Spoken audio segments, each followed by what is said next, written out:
امریکہ نے ایران پر حملے کو تل ابیب کے اپنے دفاع کی مشق قرار دے دیا۔ ایران پر حملوں سے پہلے امریکی صدر کو اسرائیل کی ممکنہ کارروائی سے آگاہ کیا گیا تھا۔ امریکی سلامتی کونسل کے ترجمان کا کہنا ہے فوجی اہداف کو نشانہ بنانے کی کارروائی اسرائیل کی اپنی دفاع کی مشق ہے۔ یہ 1 اکتوبر کو ایران کی جانب سے اسرائیل پر بیلسٹک میزائل حملوں کا رد عمل ہے۔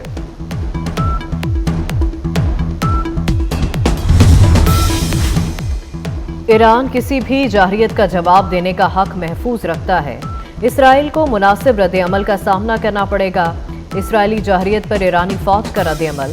اسرائیل کے حملے کے بعد تہران میں اینٹی ایئر کرافٹ اور جدید دفاعی نظام متحرک کر دیا گیا۔ تہران کے قریب 3 مختلف مقامات پر حملوں کو ناکام بنانے کے لیے فضائی دفاعی نظام استعمال کیا گیا۔ ایران نے اسرائیلی میزائل حملے ناکام بنانے کی ویڈیو بھی جاری کر دی۔ ایرانی ایئر ڈیفنس حکام کا کہنا ہے کہ اسرائیل کے حملے ایرانی فضائی دفاعی نظام نے مکمل طور پر ناکام بنا دیے۔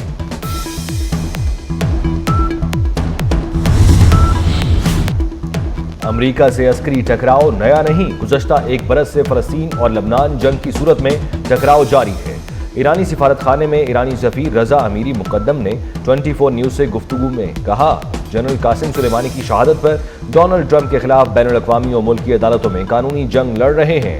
ایرانی عسکری ڈاکٹرائن میں جوہری ہتھیاروں کا استعمال نہیں ہے۔ امریکہ ہٹ جائے تو اسرائیل 6 ماہ بھی جنگ نہیں لڑ سکتا۔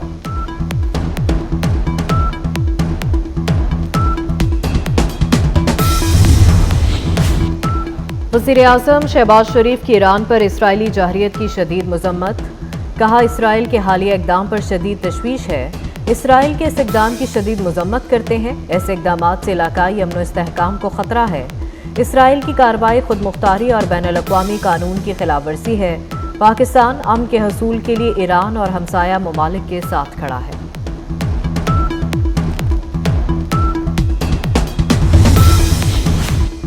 صدر مسلم لیگ نون میاں محمد نواز شریف آج دبئی سے لندن روانہ ہوں گے۔ لندن میں اپنا طبی معائنہ بھی کرائیں گے۔ امریکہ اور یورپ کا دورہ بھی کریں گے۔ اڈیالہ جیل میں قیدیوں سے ملاقاتوں پر پابندی ختم کر دی گئی۔ عام قیدیوں سمیت تمام قیدیوں کی ملاقاتیں اب معمول کے مطابق ہوں گی۔ 4 اکتوبر کو سیکیورٹی وجوہات کے باعث جیل ملاقاتوں پر پابندی لگائی گئی تھی۔ وفاقی وزیر خزانہ محمد اورنگزیب کا دورہ امریکہ، مختلف کاروباری اور مالیاتی اداروں کے سربراہوں اور عہدیداروں سے ملاقاتیں۔ دبئی اسلامی بینک اور ایشیائی ترقیاتی بینک کے عہدیداروں کا تعاون پر شکریہ ادا کیا۔ پاکستان کی کریڈٹ ریٹنگ کو CAA2 تک اپ گریڈ کرنے پر موڈیز کا بھی شکریہ ادا کیا۔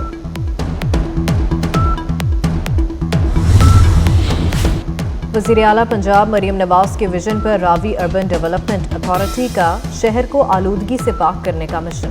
3 ہفتوں سے جاری انسداد اسموک نائٹ آپریشن، 3 پائرولیسس پلانٹ، 17 کارخانے سیل، 7 ملازمین کو گرفتار کروایا گیا۔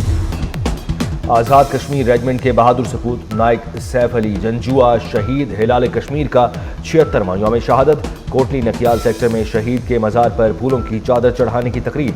افواج Pakistan chairman joint chiefs of staff committee اور سروسز چیف کا خراج عقیدت۔ نائک سیف علی جنجوعہ نے 1948 کی کشمیر جنگ کے دوران بھارتی فوج کو دھول چٹائی، دشمن کی فوج کو لگاتار حملوں کے خلاف پیر کلوڑا پہاڑی کا بہادری سے دفاع کرتے ہوئے جام شہادت نوش کیا۔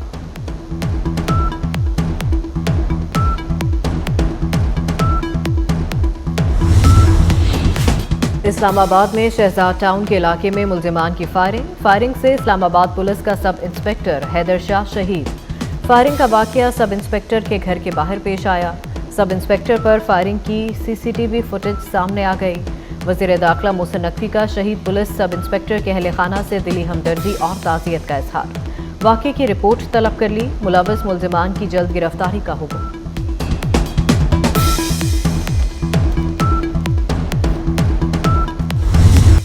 غزہ میں فلسطینیوں کی نسل کشی، شمالی غزہ میں بھی اسرائیل کا ڈرون حملہ، 12 فلسطینی شہید ہو گئے، شہداء کی تعداد 42,000 سے تجاوز کر گئی، 1 لاکھ سے زائد افراد زخمی، 45,000 سے زائد فلسطینیوں کو جبالیہ کیمپ میں گھروں سے زبردستی بے دخل کر دیا گیا۔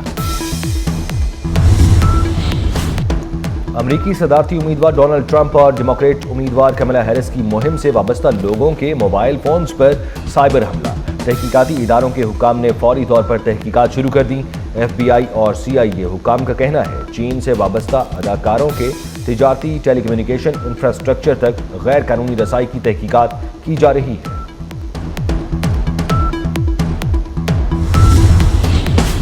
دنیا کے امیر ترین شخص ایلان مسک کی دولت میں مزید اضافہ۔ ایلان مسک کی دولت میں اضافہ الیکٹرک گاڑیاں تیار کرنے والی کمپنی ٹیسلا کے حصص کی قیمتوں میں ایک دن میں 22% بڑھنے کے باعث ہوا۔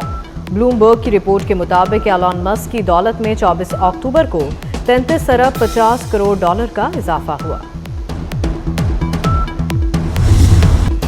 اور موسیقار ٹافو خان انتقال کر گئے، ایک عرصہ سے بیمار تھے، متعدد فلموں کی موسیقی ترتیب دی، نامور گلوکاروں کو متعارف کرایا۔